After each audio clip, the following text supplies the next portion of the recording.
Hello my dear friends, नमस्कार। आज की वीडियो में आपका दिल से स्वागत है।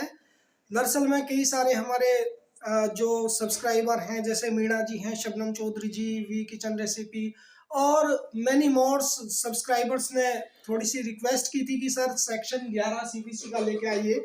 रेस जुडिकेटा जो होता है, रेस जुडिकेटा का मतलब होता है प्रांग न्याय। रेस जुडिकेटा का मतलब प्रांग न्याय होता है और जो है ये सीपीसी सिविल प्रक्रिया संहिता 11 के अंदर में आता है। ठीक है, जो सिविल प्रक्रिया संहिता की धारा 11 है उसके अंदर में प्राग न्याय यानी कि रेस जुडिकेटा आता है। अब रेस जुडिकेटा होता क्या है, सबसे पहले ये जान लेते हैं कि रेस जुडिकेटा का प्रिंसिपल्स क्या होता है, रेस जुडिकेटा का जो सिद्धांत है वो क्या होता है।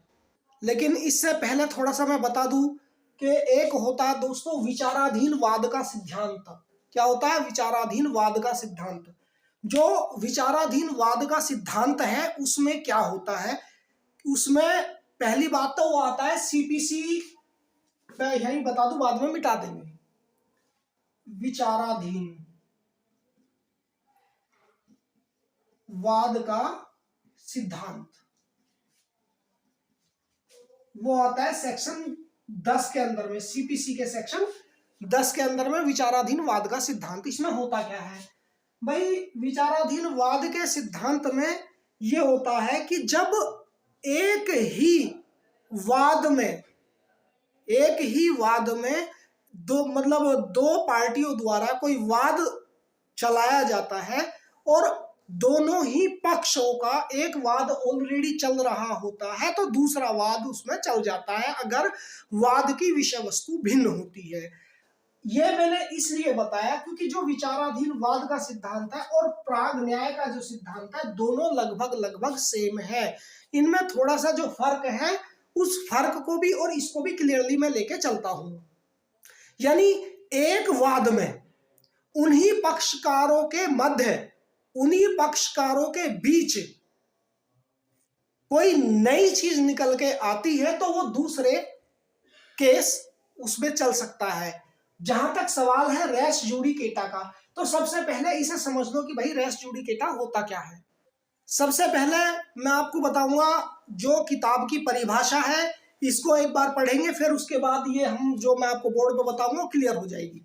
चलिए, जो ये किताब की जो परिभाषा है वो है आपकी कि कोई भी न्यायालय किसी ऐसे वाद या विवादक का विचारण नहीं करेगा जिसमें प्रत्यक्षतः और सारतः विवादक उसी हक के अधीन मुकदमा करने वाले उन्हीं पक्षों के बीच, पॉइंट टू बी नोटेड, उन्हीं पक्षों के बीच या ऐसे पक्षों के बीच जिनसे उत्पन्न अधिकार के अधीन वे या उनमें से कोई एक वादी दावा करता है कि किसी पूर्ववर्ती वाद यानी कि प्रीवियर सूट में भी ऐसे न्यायालयों में प्रत्यक्षतः या सारतः विवादक कोई मुद्दा, कोई इशू रहा है जो पश्चातवर्ती वाद का, उस वाद का जिसपे विवादक का वाद में उठाया गया है यानी कि विचारण करने के लिए सक्षम था और ऐसे न्यायालय द्वारा सुना जा चुका है और अंतिम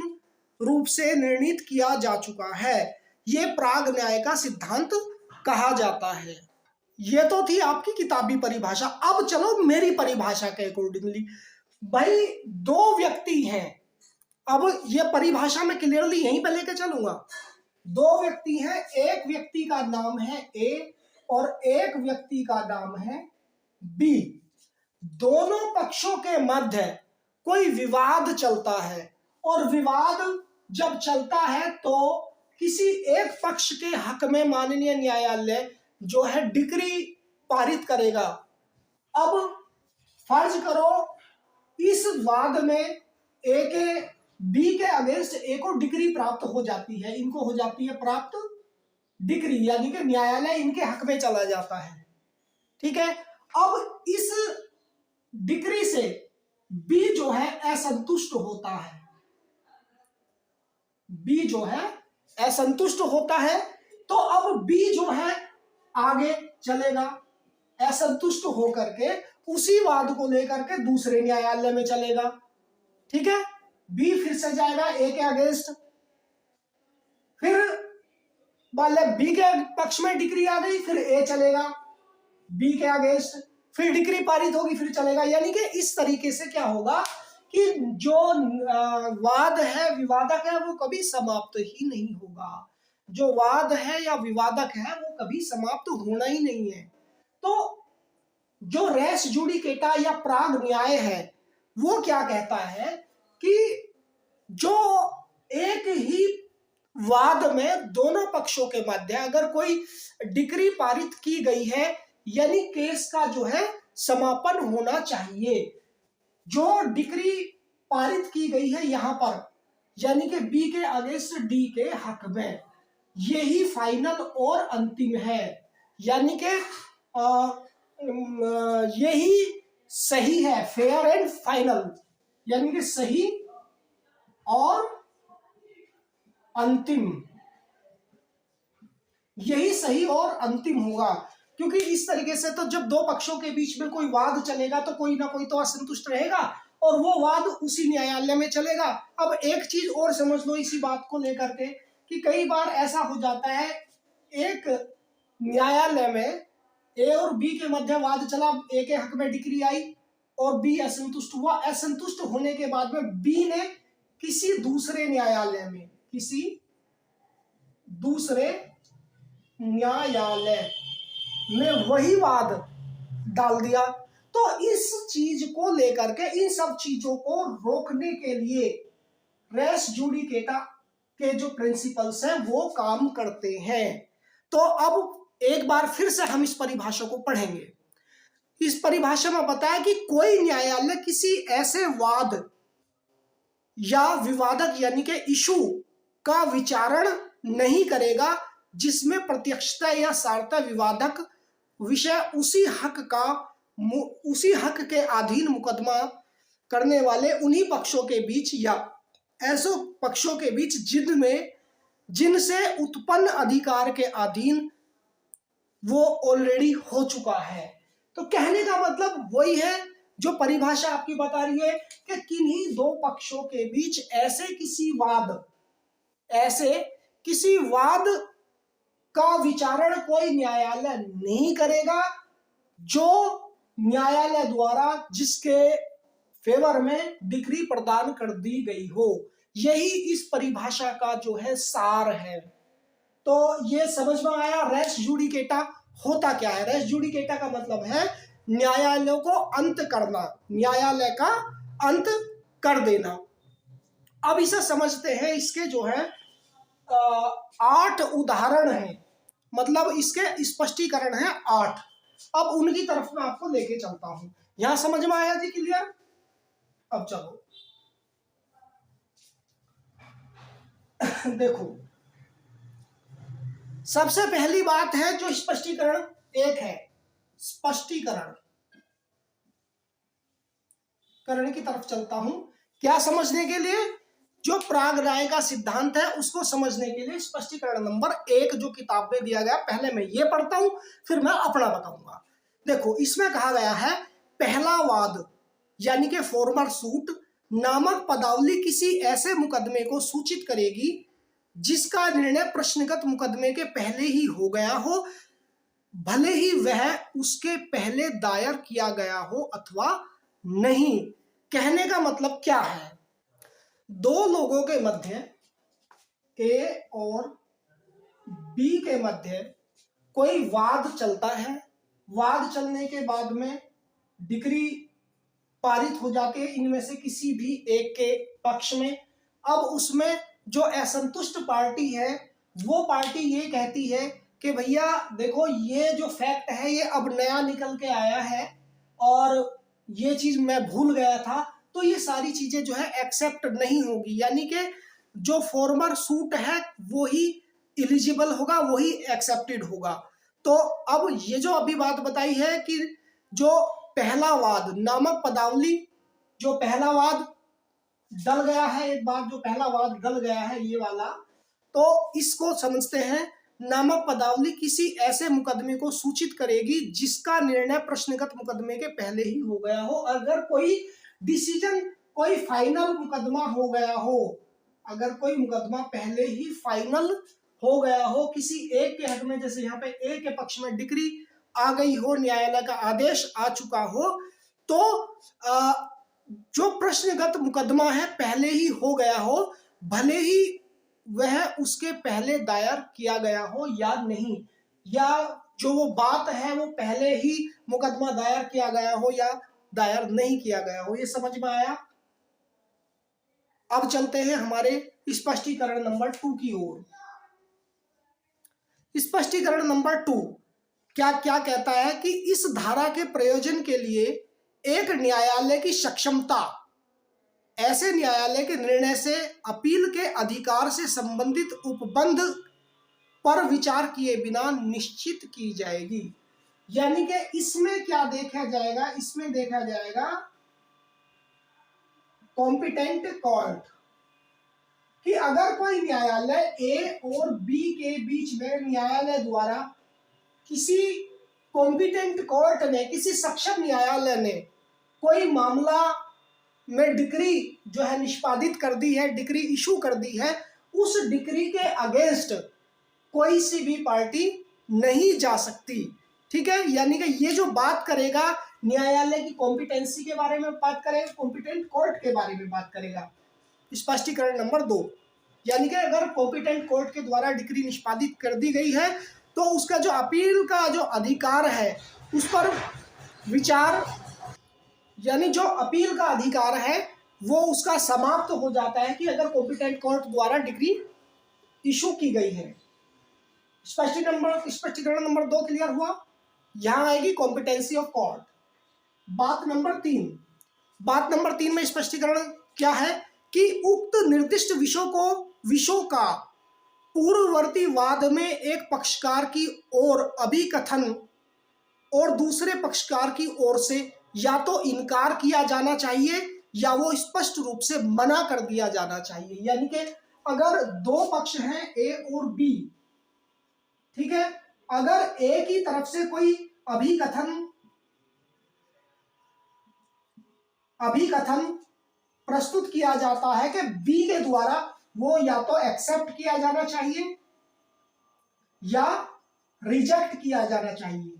ठीक है, और इन दोनों में अगर ना तो वो एक्सेप्ट किया जाता ना वो रिजेक्ट किया जाता, उस पर मौन रहता है, तो वो वहां पर वो रिजेक्ट ही माना जाएगा, माननीय न्यायालय द्वारा वो जो है रिजेक्ट माना जाता है। ठीक है, यानी कि कोई किसी जो पूर्ववर्ती वाद है, कोई फॉर्मर सूट है, उसमें एक पक्षकार की ओर से कोई अभिकथित कोई बयान है तो दूसरे पक्षकार की ओर से या तो रिजेक्ट किया जाना चाहिए या तो फिर वो एक्सेप्ट किया जाना चाहिए। बात नंबर 4 की हम बात करेंगे। स्पष्टीकरण नंबर 4 जो बात करता है कंस्ट्रक्टिव रेस जुडिकेटा की बात करता है। ठीक है, यानी ये कहता है कि एक विषय जो ऐसे पूर्ववर्ती वाद में बचाव या आक्रमण का आधार कर सकता था या होना चाहिए था, वह ऐसे वाद के बिंदु में प्रत्यक्ष या सार्वन रूप से एक विषय होना समझा जाएगा। यानी कि ए और बी के बीच में फर्ज करो कि ए के पिता ने, ए और बी इन दोनों के जो पिता हैं वो है सी, ये है कौन है? पिता। ए और बी के जो पापा हैं, डैडी हैं, वो है सी। इन्होंने एक विल लिखी थी कि मैं अपनी जो संपत्ति है वो ए के नाम करता हूं, मैं ए को, मेरे मरने के बाद मेरी संपत्ति ए को मिले। अब इस दशा में होता क्या है, सी की डेथ हो जाती है, ये मर जाते हैं। मरने के बाद में अब बी जो है कोर्ट में केस को लेके जाता है, कहता है कि भाई ये जो संपत्ति है मेरे पिता के द्वारा मुझे जो है क्या कहते हैं, गिफ्ट को क्या कहते हैं, गिफ्ट करी गई थी, मतलब उपहार, मेरे पिता द्वारा मुझे उपहार में दी गई थी ये संपत्ति, तो इस पर मेरा हक है। ए वाद करता है, बी कहता है चूंकि ये उपहार में दी गई थी, इसको रजिस्टर्ड नहीं की गई थी, इसलिए इस पर मेरा हक है। तो न्यायालय द्वारा डिक्री जो है बी के पक्ष में कर दी जाती है। ठीक है, अब न्यायालय के सामने ये डिक्री होने के बाद ए को ध्यान में आता है, यार मेरे पास में एक विल ऐसी भी है जो रजिस्टर्ड हो रखी है, जो रजिस्टर्ड है, क्योंकि पहला जो मैंने न्यायालय में दिखाया था वो तो रजिस्टर्ड नहीं है, लेकिन अब मेरे पास जो है वो रजिस्टर्ड है, तो इस दशा में एक पर जो है प्रतिबंध लगा दिया जाएगा। क्योंकि ये जो है, जैसे कि मैंने अभी इस कथन में बताया कि एक विषय जो पूर्ववर्ती वाद में बचाव या आक्रमण का आधार बन सकता था या होना चाहिए था और उसने वो प्रयोग नहीं किया, वो कर सकता था तो उसे तभी करना चाहिए था। अब बाद में क्या, मतलब कोर्ट इसीलिए बैठी है, तो यहां पर उसको प्रोहिबिटेड कर दिया जाएगा। यानी कि अब ए जो है उसके अगेंस्ट कोई भी डिक्री, कोई भी केस नहीं डाल सकता, क्योंकि वो जो डिसीजन है वो फाइनल है और कहीं पर भी वो अपीलीय नहीं होगा, अपीलेबल नहीं होगा। तो समझ में आया, ये स्पष्टीकरण नंबर 4। अब स्पष्टीकरण नंबर 5 की माय डियर फ्रेंड्स हम बात करेंगे। जो स्पष्टीकरण नंबर 5 है, ये कहता है कि वाद पत्र में मांगा गया कोई अनुतोष जो डिक्री में स्पष्ट रूप से प्रदान नहीं किया गया, इस धारा के प्रयोजन के लिए इनकार किया गया समझा जाएगा। फर्ज करो ए और बी के बीच में झगड़ा हो जाता है, ए अपने कुछ और तथ्य, कुछ और सबूत न्यायालय के समक्ष रखता है, ए जो है ए के खिलाफ, मतलब बी के खिलाफ एक और डिक्री, यहाँ पर डिक्री जो है ए के हक में पारित कर दी जाती है, यहां पर डिक्री ए के हक में पारित कर दी जाती है। लेकिन अब ए क्या कहता है कि मैं जो इसमें लिखा गया है, ए कहता है कि मेरे पास में और भी साक्ष्य हैं, तो उस पर न्यायालय जो है ना तो अपनी सहमति देता है ना उसको रिजेक्ट करता है। तो इस दशा में न्यायालय द्वारा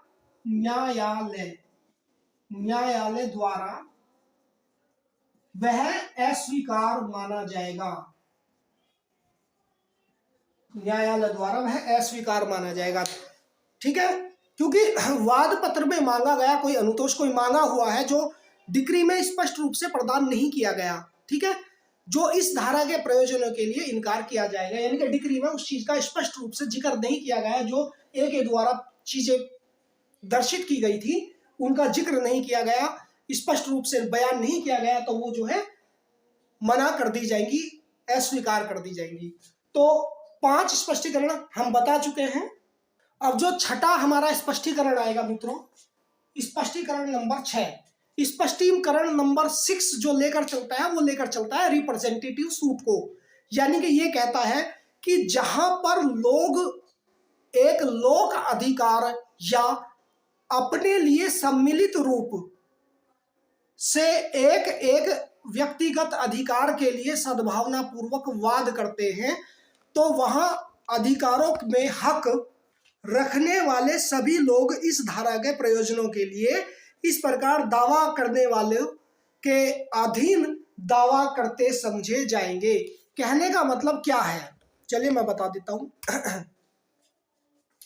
अब जैसे कि हमारा किताब है, किताब की भाषा के अकॉर्डिंगली मैं चलता हूं, जो आपका यूनिक है इसके अकॉर्डिंगली मैं इसको एक्सप्लेन करते हुए चलता हूं। आप भी अपना बुक चाहे तो खोल सकते हैं, मैं यूनिक से करा रहा हूं।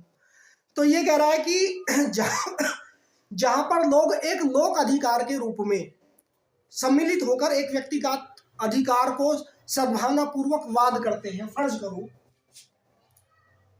एक कॉलोनी है जिसमें A B C D E F ये सारे लोग रहते हैं, ठीक है, और उस कॉलोनी में आकर के कोई दूसरा व्यक्ति जो है कोई ऐसा कार्य करता है जो कॉलोनी के हित में ना हो, तो अब इन सब की तरफ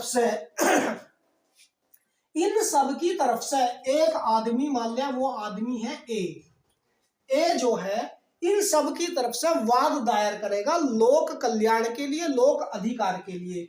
लेकिन वाद दायर करने से पहले ए क्या करेगा कि B C D E F इन सभी को एक एक लिखित में नोटिस करेगा कि भैया देखो मैं एम के अगेंस्ट जो है मैं वाद दायर कर रहा हूं, अगर आपको कोई आपत्ति हो, कोई ऑब्जेक्शन हो तो आप ऑब्जेक्शन दे सकते हैं। अगर ये लोग ऑब्जेक्शन नहीं देते तो ए जो है इन सब इसके ए जो है एम के अगेंस्ट वाद ला सकता है।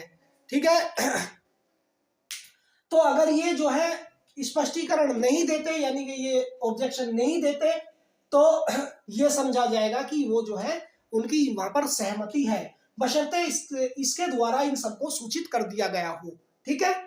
तो ये इस बात का मतलब है कि जहां पर लोग एक अधिकार या अपने लिए सम्मिलित रूप से एक व्यक्तिगत, क्योंकि ये सम्मिलित रूप से एक व्यक्तिगत अधिकार के लिए सद्भावना पूर्वक वाद करते हैं, तो ऐसे अधिकारों में हक रखने वाले सभी लोग इस प्रयोजन के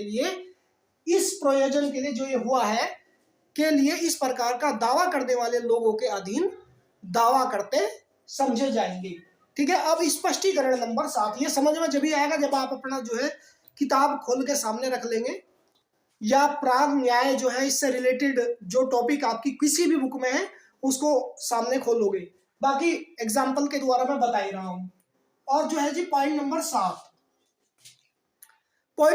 क्या कहता है? पॉइंट नंबर 7 कहता है कि इस धारा के उपबंध किसी डिक्री के निष्पादन के लिए कार्यवाही लागू होंगे और इस धारा में किसी वाद या पूर्ववर्ती वाद के प्रति निर्देशों का अर्थ क्रमशः उस डिक्री के निष्पादन के लिए कार्यवाही, ऐसी कार्यवाही में उठने वाले और उस डिक्री के निष्पादन के लिए पूर्ववर्ती कार्यवाही के प्रति निर्देशों के रूप में लगाया जाएगा।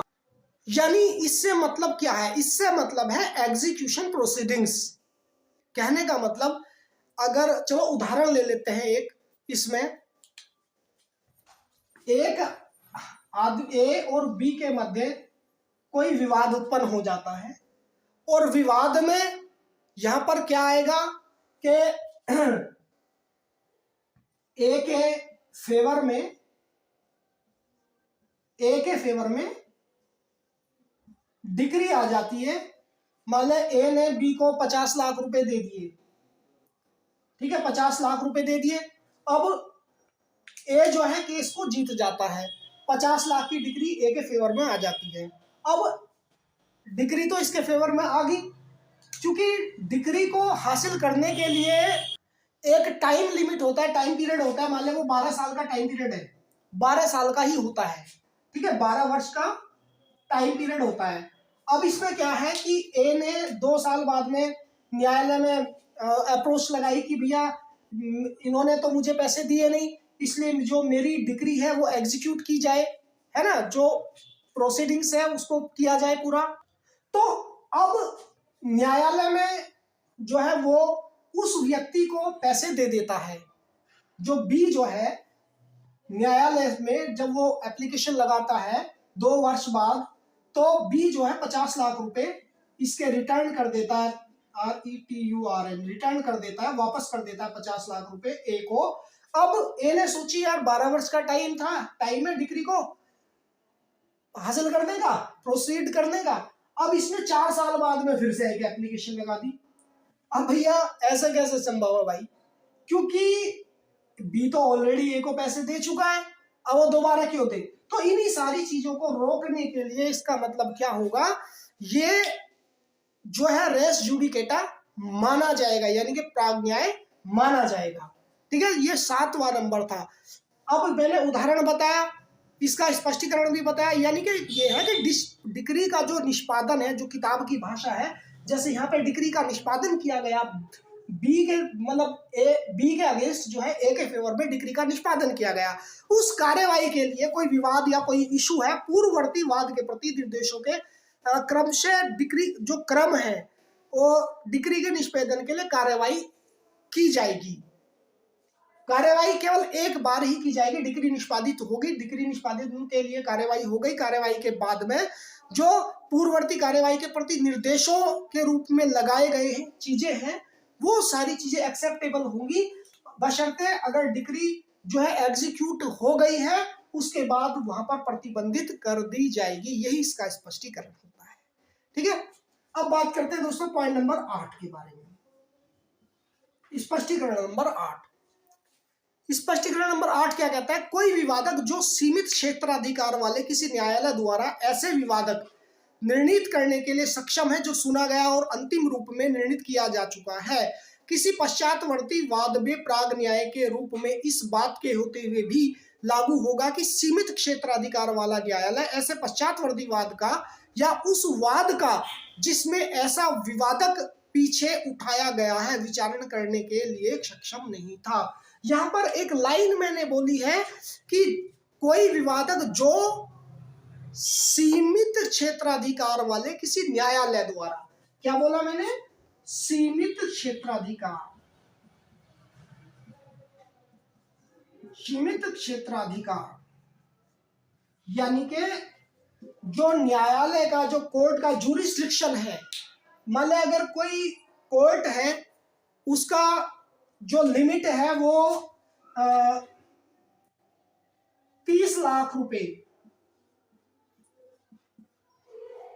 30 लाख रुपए तक के केसेस को डिसाइड करने की कोर्ट के पास में पावर है, सही है। अब मान लो दो आदमी हैं, एक है ए आ रहा है, दूसरा है बी, तो अब ए और बी के मध्य कोई विवाद हो जाता है। विवाद मान लो 25 लाख रुपए का संपत्ति है, कोई संपत्ति है, प्रॉपर्टी है, 25 लाख रुपए से लेकर रिलेटेड है। अब 2 साल बाद या 4 साल बाद उसका निर्णय आता है, क्योंकि अब वो जो संपत्ति है, संपत्ति का जो मूल्य है वो भी बढ़ेगा, ठीक है। तो इस दशा को समझने के लिए हम एक उदाहरण लेते हैं कि एक, अब क्या चल रहा है 2022, मान लो एक वाद डाला गया, वाद है 2020 में वाद डाला गया और वही वाद 2022 में डाला गया। भाई 2020 में मान लो उस प्रॉपर्टी की जो कीमत थी वो थी 25 लाख रुपए, 2020 में प्रॉपर्टी की कीमत थी 25 लाख रुपए, तो 2022 में सीधी सी बात है उसकी कीमत बढ़ेगी। अब क्या होगा कि जो न्यायालय का जो ज्यूरिसडिक्शन एरिया है वो उस न्यायालय के के अंदर में ये डिसीजन देगा जितने की उसकी कैपेसिटी है, ठीक है। अब फर्ज करो ये 2020 है, 2020 वाला जो केस है ये फाइनल हो जाता है, अंतिम हो जाता है, ठीक है। तो जो 2022 वाला स्वतः ही खारिज हो जाएगा, या इसे भी छोड़ दो आप, 2022 में जो केस डाला गया है 2022 में वो सुना गया है, सारी चीजें हियर्ड है, वो जो है फाइनल हो गया। तो 2020 का जो मामला है वो अपने आप ही मतलब रेस्ट कर दिया जाएगा, वो हटा दिया जाएगा, वो मतलब सुना नहीं जाएगा। इसलिए इसमें यही बताया गया इस किताब वाली लाइन में कि अगर कोई मामला पहले ही सुना गया है और अंतिम रूप से निर्णित किया जा चुका है, क्योंकि कोई मामला, दो वाद है, दोनों अलग अलग डेट में है, कोई मामला पहले ही सुना गया है, इसके डिसीजन आने से पहले मान लो 2022 का मामला सुना गया है और निर्णित भी किया जा चुका है, तो पिछली किसी बात के रहते हुए भी इस मामले पर कोई प्रभाव नहीं पड़ेगा, यही बताना चाह रहा महोदय। तो ये हमारे पूरे 8 के 8 स्पष्टीकरण और प्राग न्याय। तो प्राग न्याय को मैं एक बार एक छोटी सी चीज में स्पष्ट कर रहा हूँ। प्राग न्याय से मतलब होता है कि जो न्यायालय में जो विवाद है उसको शॉर्ट करना, अंतिम रूप से उसको लेके आना, ठीक है। नहीं तो केस चलते रहेंगे, चलते जाएंगे, वो कभी उनका निर्णय नहीं हो पाएगा। तो प्राग न्याय यानी कि रेस जुडिकेटा का मतलब वही होता है, ठीक है।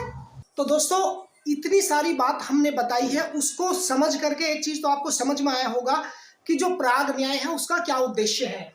तो ये मेरी हेडिंग है प्राग न्याय का उद्देश्य। प्राग न्याय का उद्देश्य ये होता है कि सबसे पहला मुकदमेबाजी का अंत और अनावश्यक खर्चों को रोकना। पहला है मुकदमेबाजी का अंत,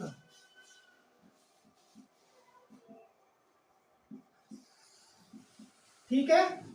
और दूसरा इसका जो है वो है दोहरे वाद से सुरक्षा, कि बार बार वाद डाले जाते हैं उनसे सुरक्षा, दोहरे वाद से सुरक्षा।